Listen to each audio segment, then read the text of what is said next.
Each afternoon, real setups are broken down with entry strategies and the technical reasoning behind every trade. This is today's best trade setups with verified investing.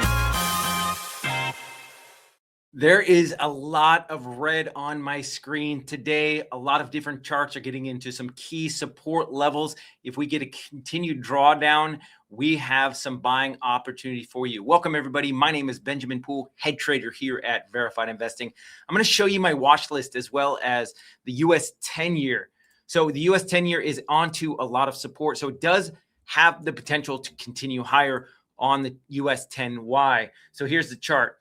Look at all of this red on my screens. SMCI down 18.23, Wolf's down, Bloom Energy down, GNRC, AA, so Alcoa, SMNT or SMMT, ARRY, Solar Edge on. GEV is getting crushed today, down 6.4%. This is an energy stock. Lucid Technologies, WDC, all down today. Now, I haven't gone over some of the ones that we're looking at, but here's this upsloping trend line on the US 10-year. Pivot low here, secondary hit. Look at this price consolidation.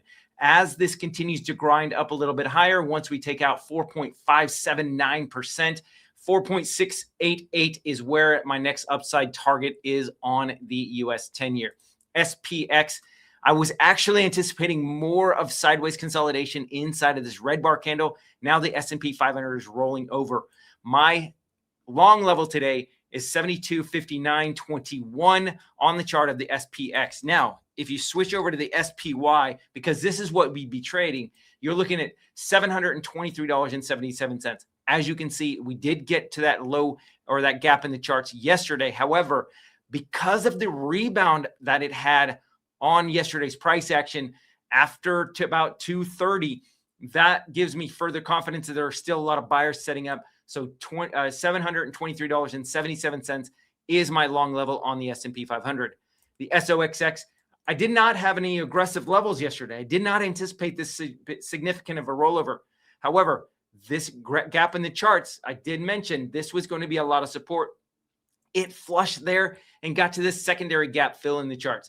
$537.21 for today is your aggressive level. Your secondary level is $524.71. If you're a little bit more conservative, take this secondary level. And the reason is because you can always stop out at a 15-minute closing basis below 522.72. ARM had a nice drop yesterday. I did mention that here was a level right here at 302.83, and then all of a sudden the S&P 500 filled the gap. The SOXX filled their gaps, and we had this huge surge to the upside.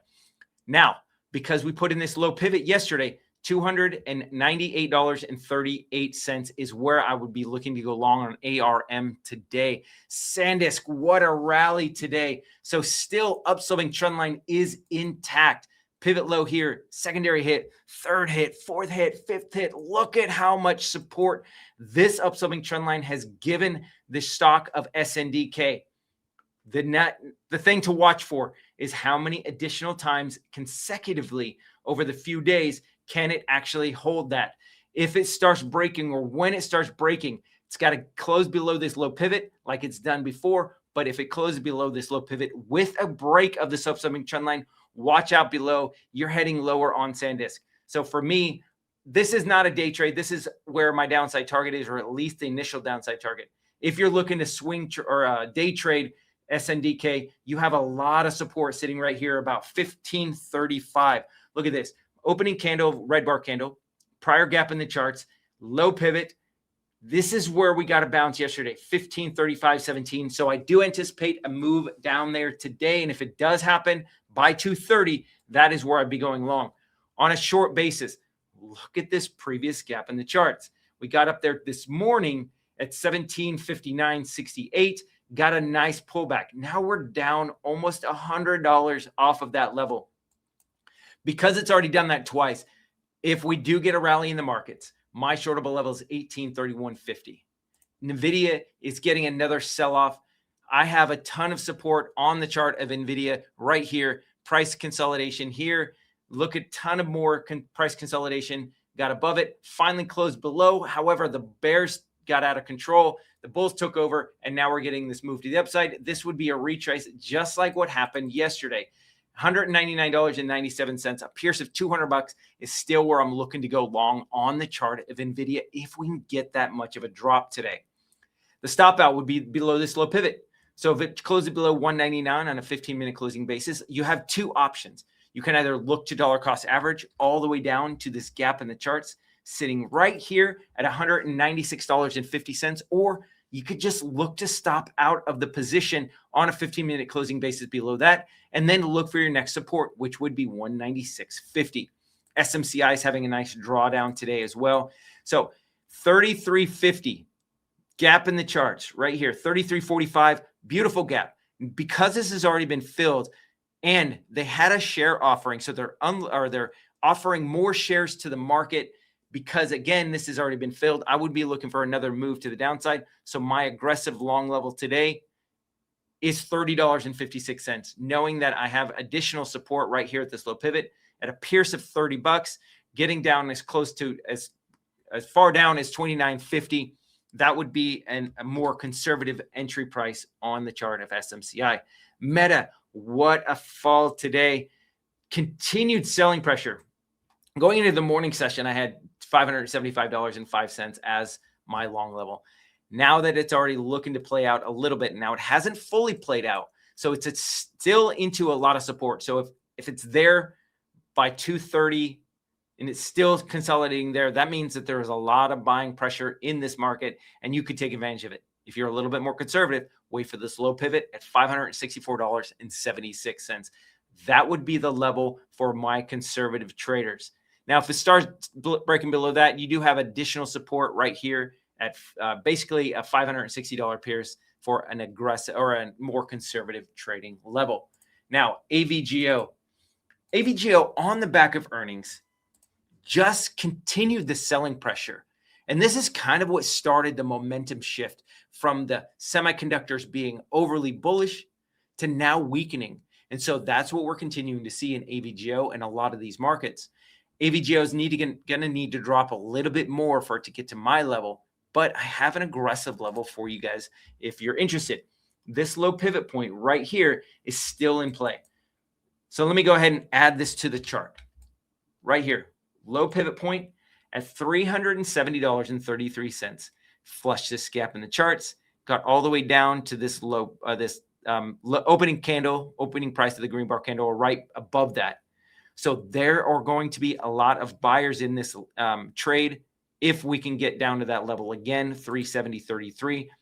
If it does close below that on a 15-minute closing basis, you would look to stop out. And look at this gap right here. $354.91 is going to be a major gap in the charts of AVGO. Not only that, but if you zoom out, look at where this gap fill goes.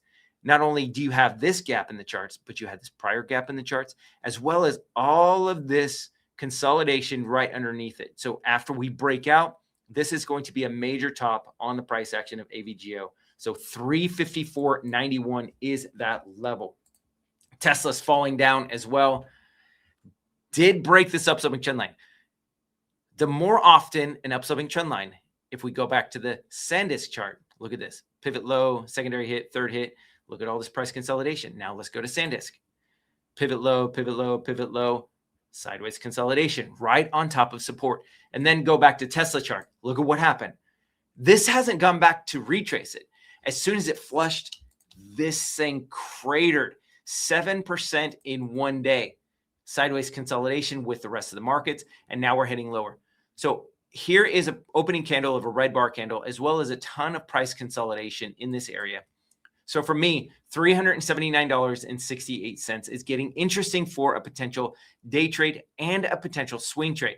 Knowing you've got this gap, previous gap in the charts sitting a little bit lower, as you can see, once that was support at one time, became resistance, then it was support again. And so that actually helped create this upsloping trend line on the retrace of this gap in the charts, or the previous gap in the charts.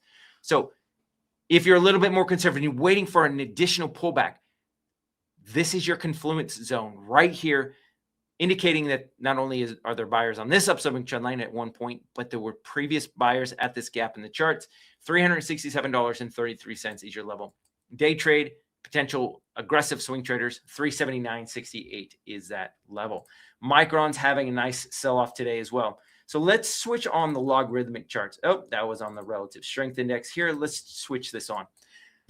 Notice what's happening. Pivot top here, secondary hit, third hit yesterday, filled this gap beautifully, and then got a nice bounce along with the spiders, the Qs, the SOXX. Now we're falling. We did fill the gap, got a little bit above it, but look at this price consolidation on this upsloping trend line. So this could have the same effect that SanDisk did, where you get this upsloping trend line break, close below, and then all of a sudden this thing can crater. Aggressive day traders, $854.35 is your level to buy MU.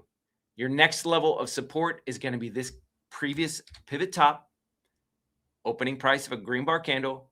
So if you're a little bit more conservative, wait for this pivot top right here at a pierce of $820.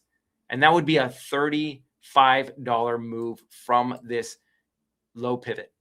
So if it does, if you are aggressive and you want to get in right here at this low pivot at $854.35, then you would look to enter the trade, but stop out on a 15-minute closing basis, unless you don't mind dollar cost averaging down $35. So that's what I have for you guys. A lot of different red, a lot of red on our screen. I know I went over some of them that I did not cover in this video, but there are so many stocks that are getting beaten up that I wanted to take the big names, something that the institutions and retail investors are really looking at for potential bounces. And so that's why I chose these specific names. So that's what I have for you guys. If you guys are getting something out of this, please make sure you're liking, you're following, subscribing, sharing with those friends, so that way they can get the same information you guys are getting. Don't hide this. Don't save this for yourself. Share it freely so that way other people can be informed on what's going on in the markets. And plus, it's fun to talk about the stock market when you're at family gatherings or friend gatherings. So anyway, that's what I love to do. If you guys like to do the same thing, I recommend sharing these videos. So you guys have a great rest of your day, and we'll see you guys next time on the charts. Take care.